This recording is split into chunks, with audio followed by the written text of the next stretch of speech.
The boy was born in a small village where life was hard, and every day felt like a struggle.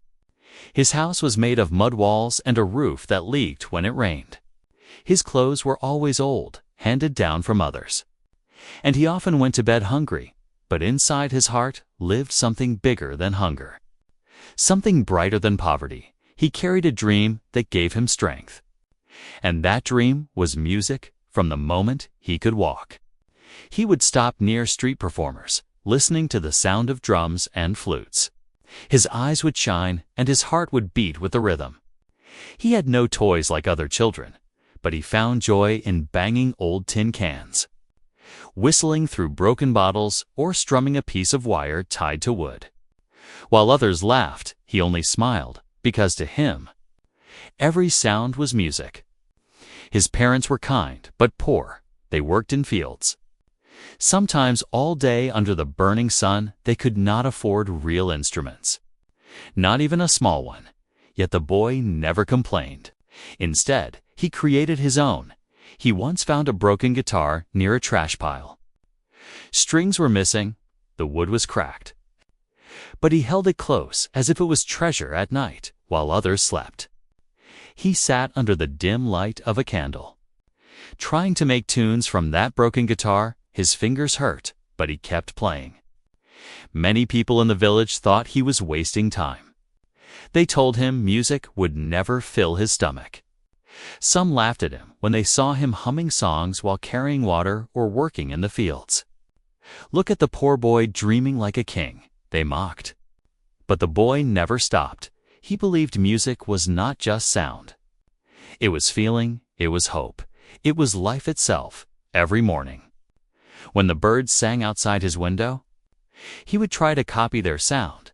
He listened to the flow of the river, the rustling of leaves, the clap of rain on the roof. And he thought, all of this is music. Even the silence of the night spoke to him, filling his heart with melodies only he could hear. In those moments, he forgot his hunger. He forgot his torn shoes. And he forgot the heavy world that always reminded him he was poor. Sometimes, when he played his broken guitar, little children gathered around. They listened with wide eyes. Clapping their hands, they did not laugh, because they could feel his passion. The boy would smile, knowing that even without money, he could give people joy. Music gave him power that no one could take away. But deep inside, he also carried sadness. He wished he could one day stand in front of real musicians, hold a real instrument, and show the world what he felt in his heart. Every night, before he fell asleep, he closed his eyes and imagined himself on a stage. Light shining, people listening in silence.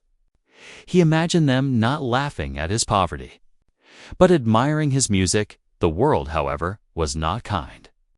When he told villagers he wanted to become a musician, they shook their heads. Some said, "That's not for people like us." Others said, "Only the rich can learn music." But the boy held on to his dream tighter with every word of doubt. He knew dreams were not just for the rich. They were for anyone brave enough to chase them. One evening, after a long day of work, he sat by the river with his broken guitar. The sky turned golden, and the wind carried the smell of wet earth. He played a soft tune, and for a moment, even nature seemed to listen. The river flowed gently, as if keeping rhythm. The birds quieted, and the world felt still. In that moment, he realized something. Music was already inside him. He did not need riches. He did not need approval. He just needed a chance to let the world hear it. That night, as he lay on the floor of his small house, staring at the stars through the holes in the roof, he whispered to himself, "One day I will show them. One day they will listen." His eyes closed with that promise, and though his stomach was empty, his heart was full. The boy was poor, yes, but his spirit was rich. He had no shoes, no stage, no teacher, but he had courage. He had faith, and above all, he had music. The kind of music that rises not from instruments, but from the soul, and that kind of music, he believed, could change everything. One morning, the boy heard people talking in the marketplace. They said a famous director from the city was coming to their town to search for new talent. The director would be holding auditions in the town hall, and anyone could come to sing or play music. The boy's heart jumped. This was the chance he had dreamed of. For years, he had played his broken guitar in silence. But now he could stand before someone important and show his music. He rushed home and told his parents. His mother smiled sadly. She wanted to believe in him. But she feared he would only get hurt. His father shook his head and said, "These things are not for poor people like us. They will laugh at you." But the boy begged. His eyes were full of hope, and his voice shook with determination. At last, his parents gave in. They could not give him money for clothes or a new instrument. But they gave him permission to go. That was all he needed. The boy began preparing. He cleaned his old guitar as best as he could, polishing the wood with a cloth until it shined a little. He tightened the strings, though one was still missing. He practiced day and night, playing until his fingers burned. His neighbors heard him through the thin walls and shook their heads. "Foolish dreamer," they muttered. But the boy did not care. He was practicing not only with his hands, but with his heart.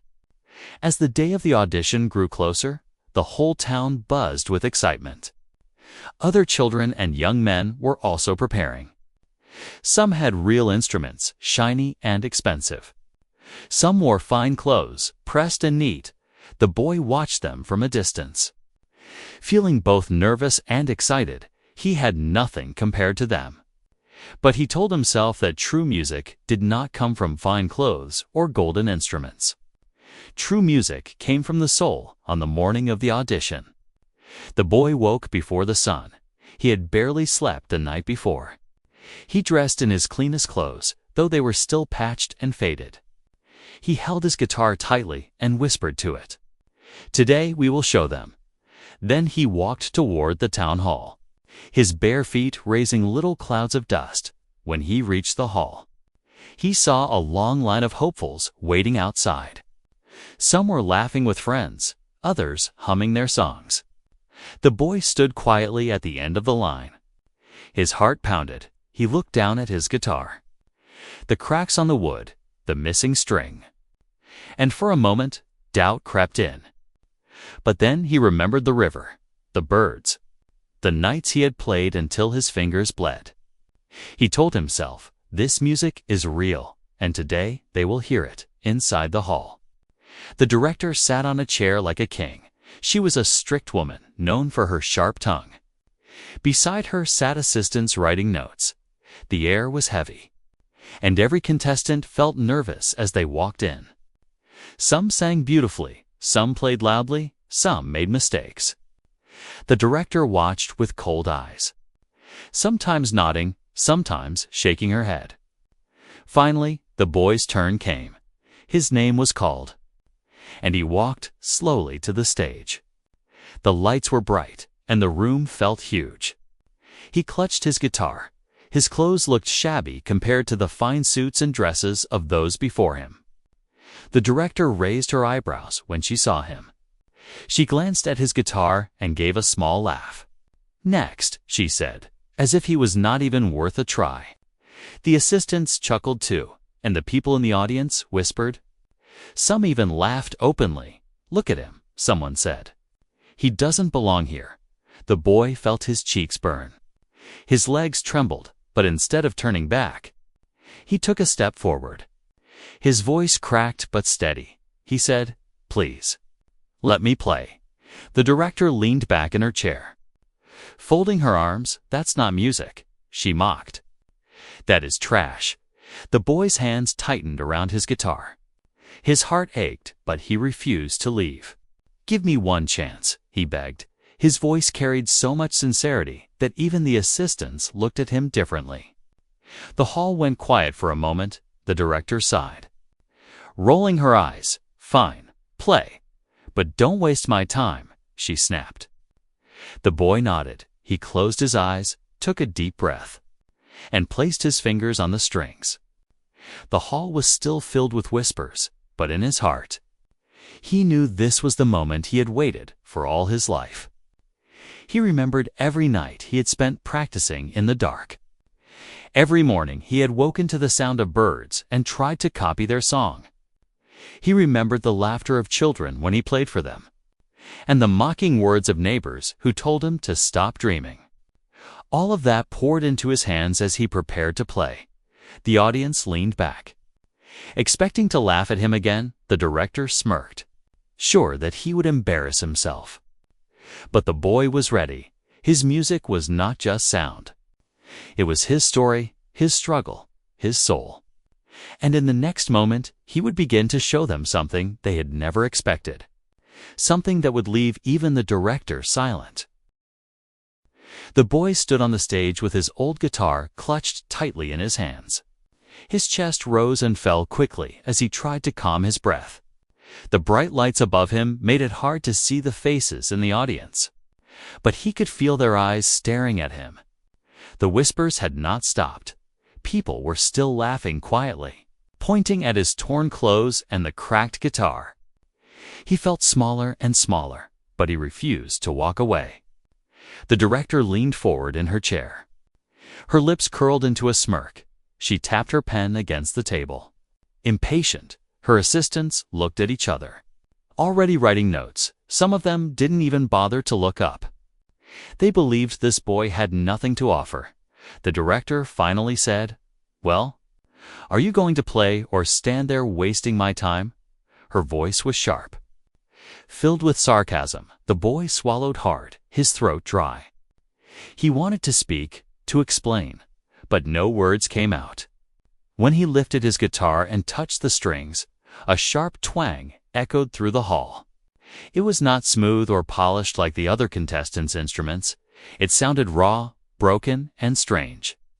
Laughter erupted from the back of the hall. Someone whispered loudly, "That's not music," and the audience chuckled again.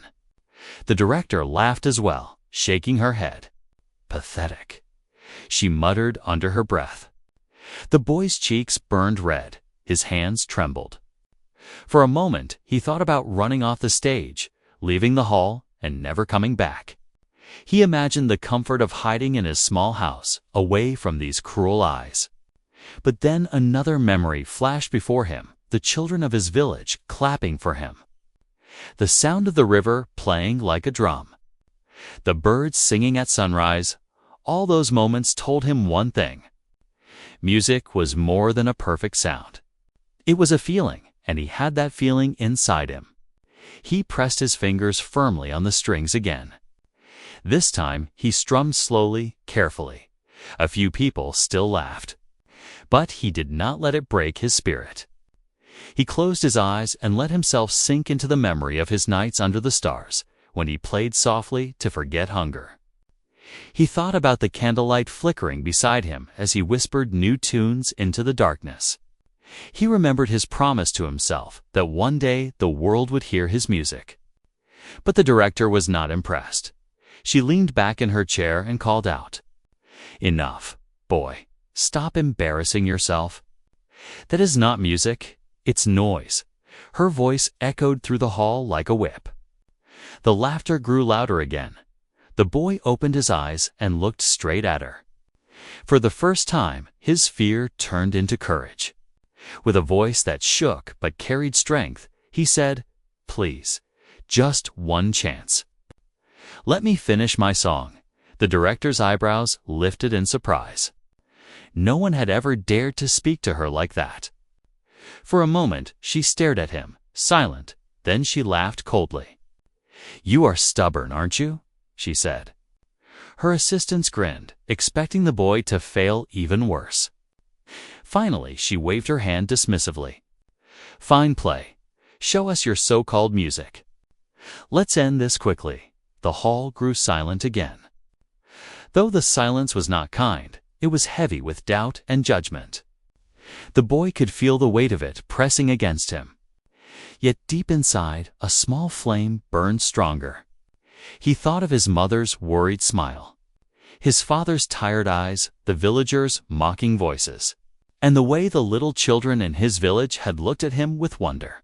This was his moment to prove that he was not just a poor boy with a broken guitar. He was more than that. He adjusted his grip on the guitar. His fingers moved with a new steadiness. The room blurred around him as if it no longer mattered who watched. He strummed again, and this time the sound carried warmth. It was still rough, still imperfect, but it held emotion that no one could ignore. For the first time, the laughter faded a little. People leaned forward, curious.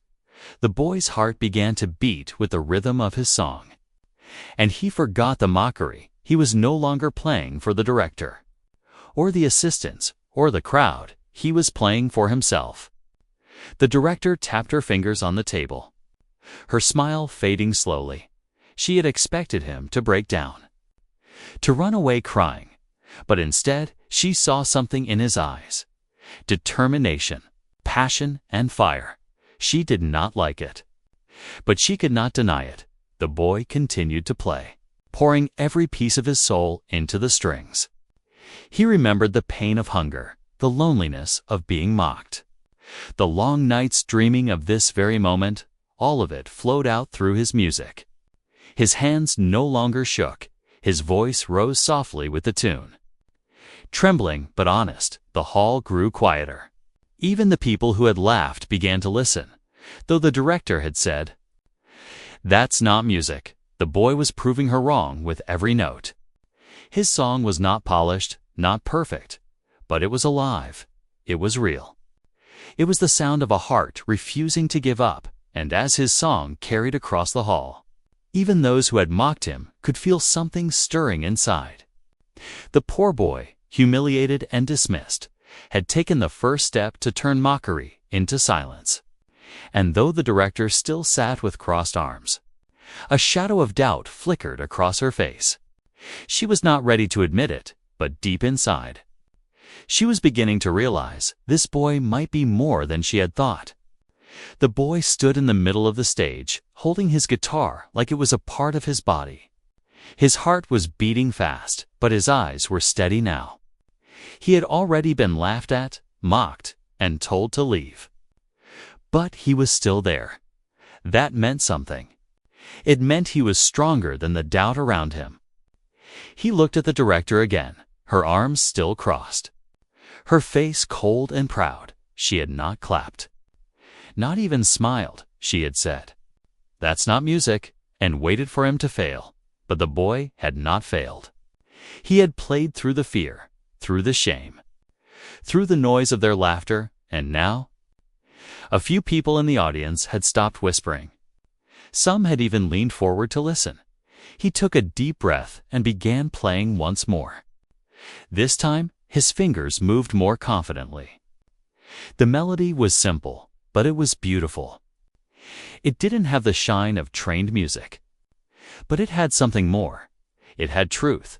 The boy wasn't just playing notes. He was telling a story with every string he touched. He showed a piece of his life, the mornings when he woke up hungry but still sang to the sky, the nights when he cried alone and played music to feel less empty, the times when people said, "You're poor. Stop dreaming," and he smiled anyway. His guitar spoke all of that, and the room began to change. The people who had laughed now watched him closely. The ones who had whispered now stayed silent. Even the assistants beside the director stopped writing and turned their heads. The sound filling the hall was no longer just coming from a broken guitar.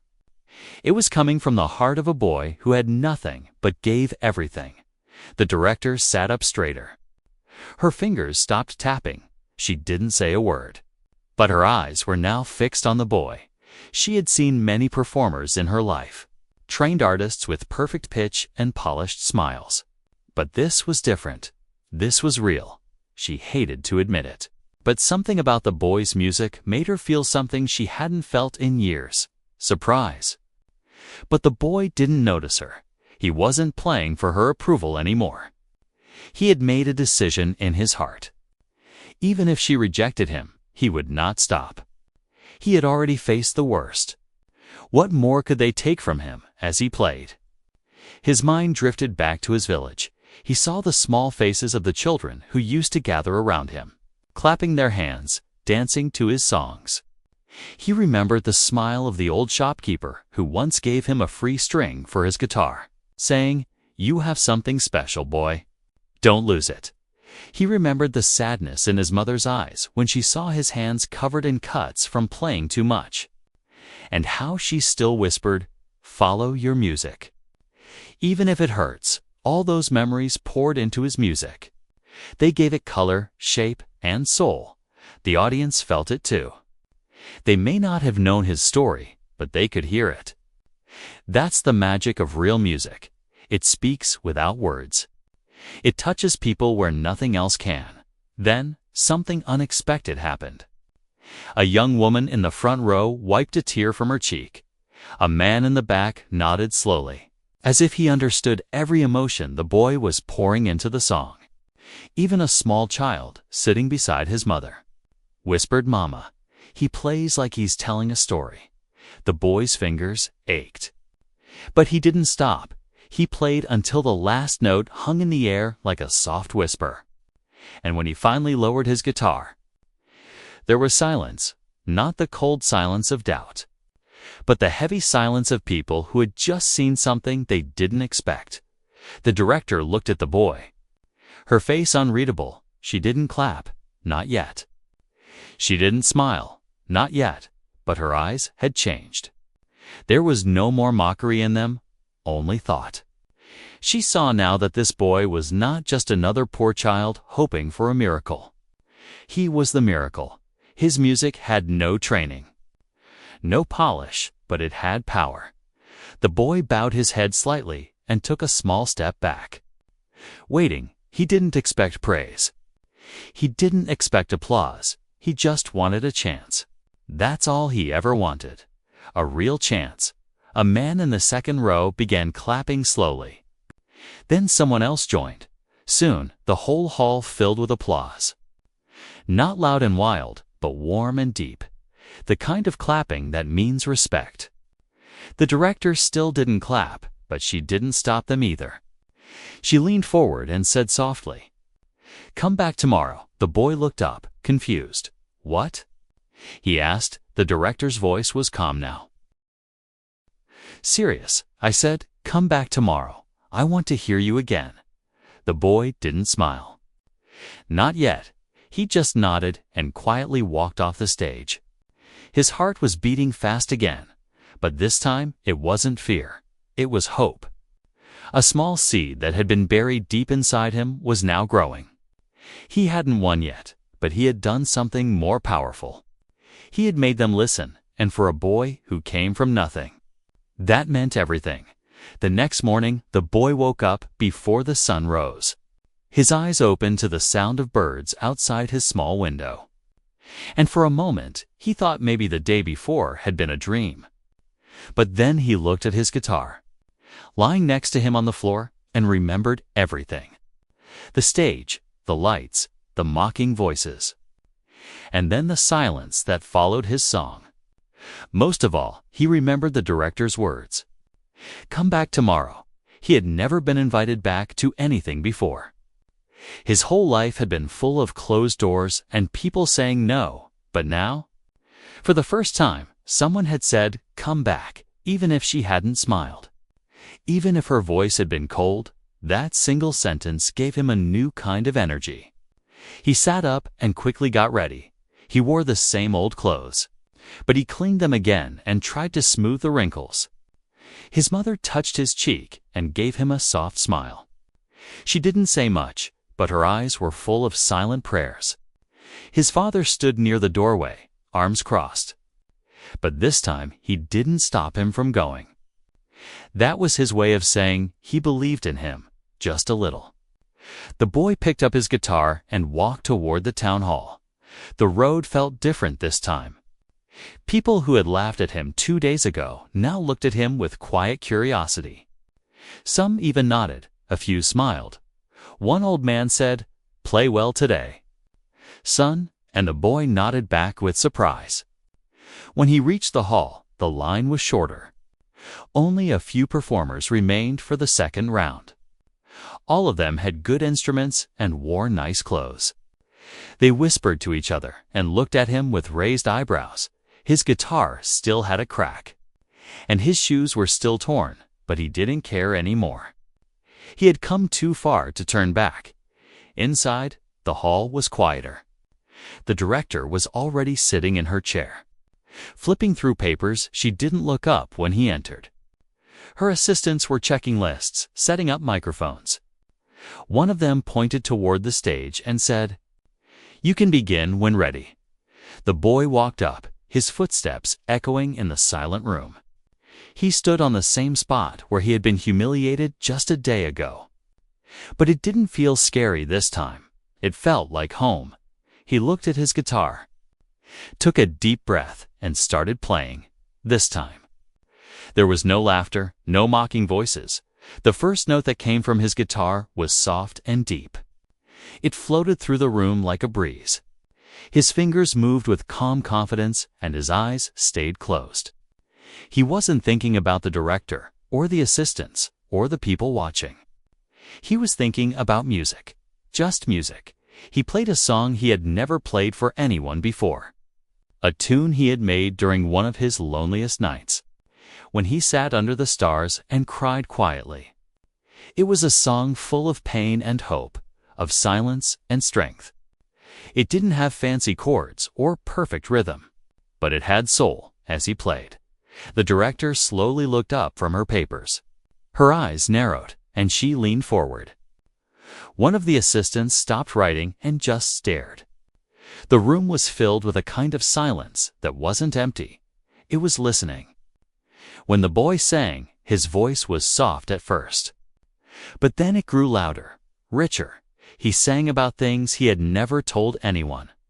About hunger and rain, about laughter that turned into tears, about dreams that refused to die. His voice cracked once, but he didn't stop. In that crack was the truth of his life. Raw and honest, something changed in the room. The director didn't speak, but she no longer looked bored. She watched him carefully, as if trying to understand, as if trying to feel something she hadn't felt in a long time. The other performers waiting outside began to peek through the door. One by one, pulled by the power of his music. The boy ended his song slowly, letting the last note stretch into the silence. He lowered his guitar and stood still. Breathing hard, his heart pounded in his chest. But this time, it wasn't fear. It was freedom. The director didn't speak right away. She looked down at her papers, then back at him for a moment. The room felt frozen. Then she said, "Where did you learn to play like that?" The boy answered, "I didn't learn from anyone. I just listened to the wind, the river, the birds." One assistant whispered, "That was real." Another nodded silently. The director put her pen down and said, "Come back again." "We're not done yet." The boy felt something rise inside him, something he had never felt before. Not even during his happiest childhood days. It was not pride, and it was not joy. It was something deeper. It was belief, for the first time. Someone important had looked at him and seen not just a poor boy with a broken guitar, but a musician. He walked off the stage quietly, holding his guitar gently, as if it were made of glass as he reached the door. One of the other performers stepped aside and said, "You were amazing." The boy looked at him with wide eyes and whispered, "Thank you," outside. The sky was bright and the wind felt warm. The same road that had once felt heavy with shame now felt light. He was still poor, still wearing old clothes, still carrying the same guitar, but something had changed. Now the world was listening. The boy returned to the audition hall again the next day. And the day after that, each time, the room looked the same.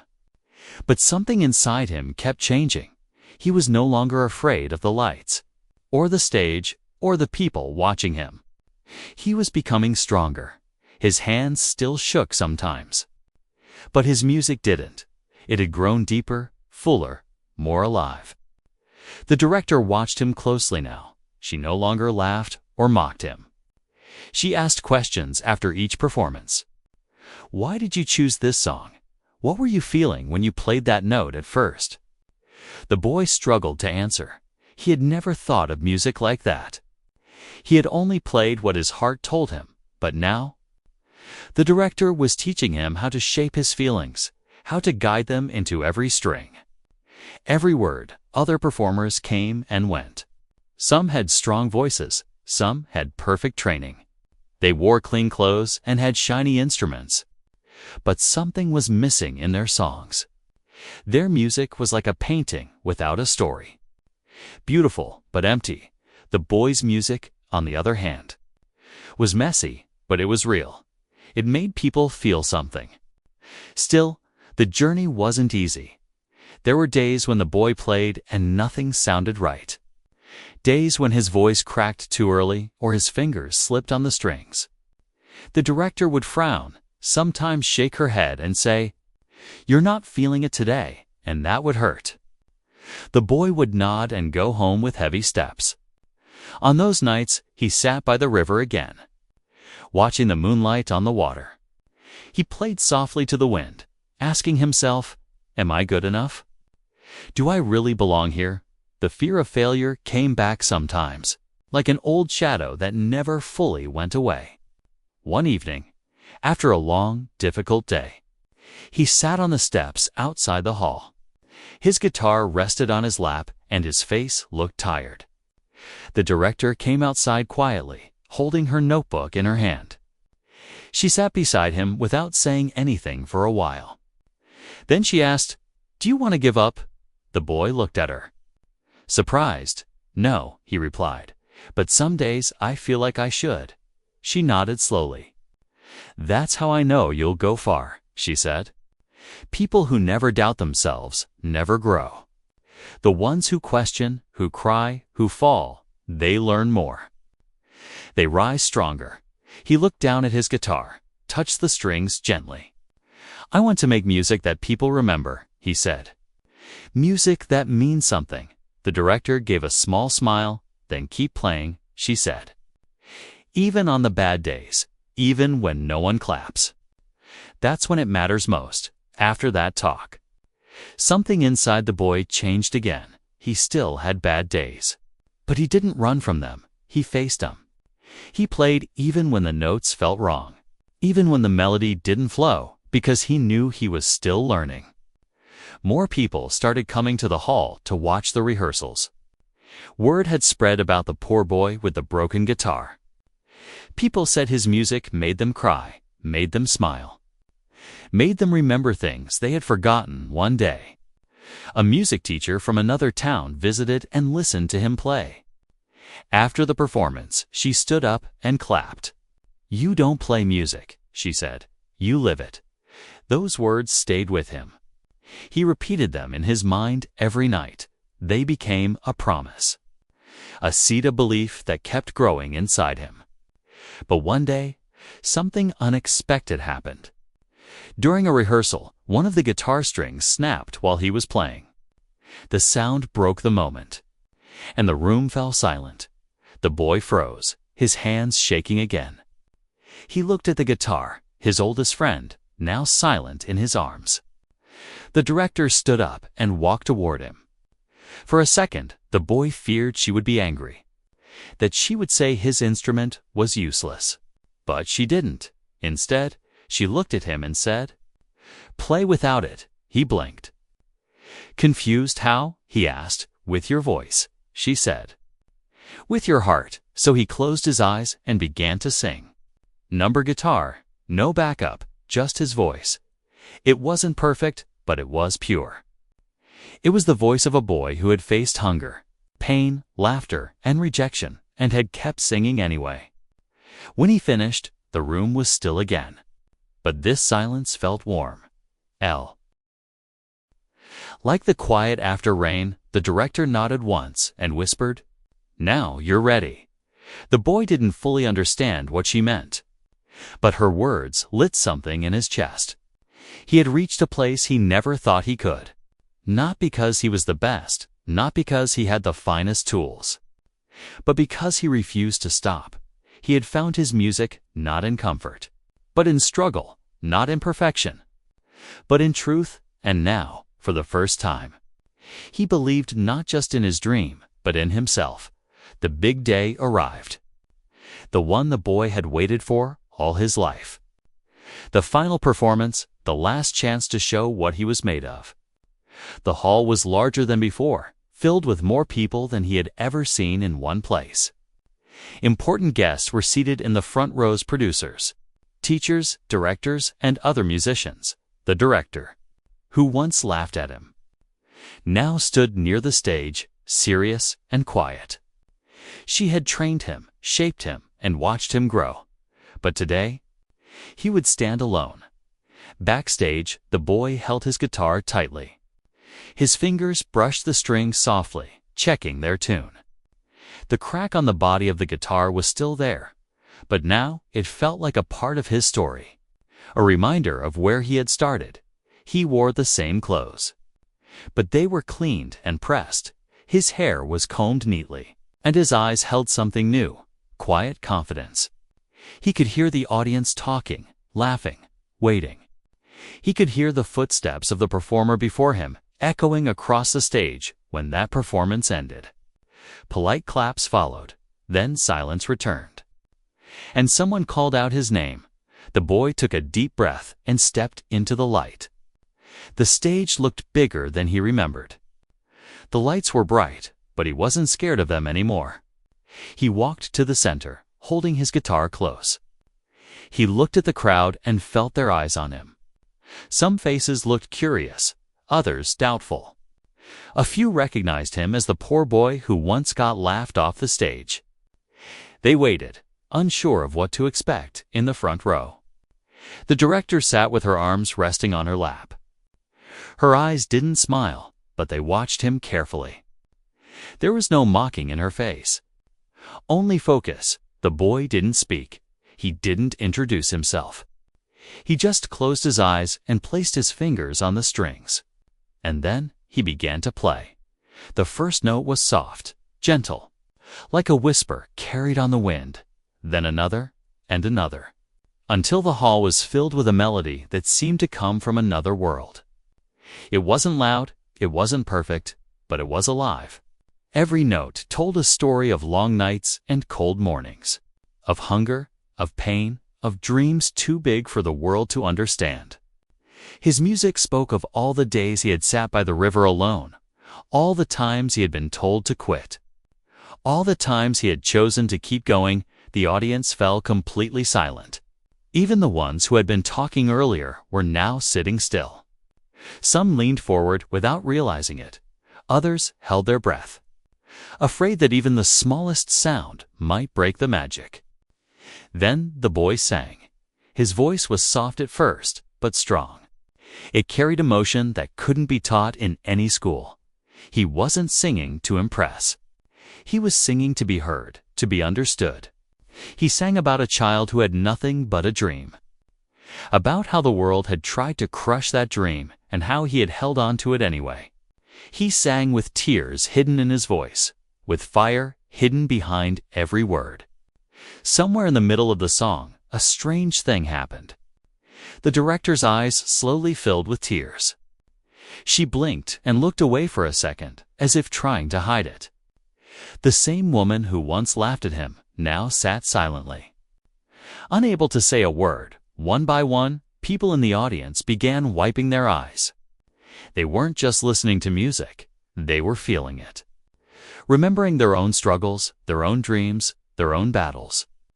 When the boy reached the final line of his song, his voice cracked slightly, but he didn't stop. He sang through it, because even his weakness had become part of the beauty. The last note floated in the air for a moment, then faded into silence for a few seconds. No one moved, no one clapped, no one spoke. The silence was thick, full of emotion. Then, all at once, the room exploded in applause. People stood up from their seats, clapping louder than they ever had. Some whistled, some shouted his name. Some simply kept clapping with tears in their eyes. The boy stood still, holding his guitar. His eyes searched the crowd and then found the director. She stood up slowly and looked at him. This time, there was no coldness in her face. No pride, only honesty. She clapped too. Not just with her hands, but with her heart. Then she said something no one expected. Her voice was soft but clear. That was music. The boy felt something rise in his chest, something warm, something powerful. He didn't smile wide or jump with joy, he just lowered his head in thanks. Because in that moment, everything made sense. All the pain, the hunger, the sleepless nights, the tears, the broken guitar, the mockery, it had all led to this. He had turned their laughter into silence, and their silence into applause. He had walked onto the stage as the poor boy nobody believed in, and left as the boy whose music made even the strongest go quiet. When the performance ended and the applause faded, the boy walked off the stage with slow, steady steps. People reached out to shake his hand. Some patted his back, and others simply smiled with tears in their eyes. But the boy didn't rush to celebrate. He held his guitar close to his chest, as if it were something sacred. His heart was full, not of pride, but of peace. Backstage, the director was waiting. For a moment, they just looked at each other in silence. Then she walked up to him and placed a hand on his shoulder. "You proved me wrong," she said quietly. "And I'm glad you did." The boy looked into her eyes. He remembered the first day he met her, how she laughed at him, called his music trash, told him to leave, and now? The same woman stood in front of him with respect in her voice and softness in her eyes. "I was harsh," she said. "Maybe too harsh, but sometimes greatness comes from pain, and you turned your pain into something beautiful." He nodded slowly. Not angry, not bitter. He knew her words had once hurt him. But those words had also pushed him to fight harder. He was not the same boy who had first stepped into that hall. He had grown not just as a musician, but as a person that night. He returned to his small home in the village. The road felt different now. Softer somehow, the air smelled sweeter. And even the stars above seemed brighter. When he reached his door, his mother ran to him. Hugging him tightly, her eyes were wet. But her smile was wide. His father stood behind her, trying not to show too much emotion. But even he wiped a tear from the corner of his eye. "You did it," he whispered. "You really did it." The neighbors gathered too. Those who had once mocked him now clapped and cheered. "He made us proud," they said. The boy who never gave up. In the days that followed, people from the city began visiting the village. Some wanted to interview him. Others wanted to hear him play. Music schools offered him scholarships. Radio stations asked for recordings. Even a famous singer wrote him a letter saying, "Your music reminded me why I fell in love with songs in the first place." But the boy didn't let all the attention change him. He still woke up early, still played by the river, still listened to the birds. He still sat with the village children and taught them how to find music in the sound of leaves, in the rhythm of footsteps, in the beating of their hearts. One day, a rich man offered him a brand new guitar, shiny and expensive. But the boy smiled and said, "Thank you, but I'll keep this one," pointing to the old guitar with the crack in its side.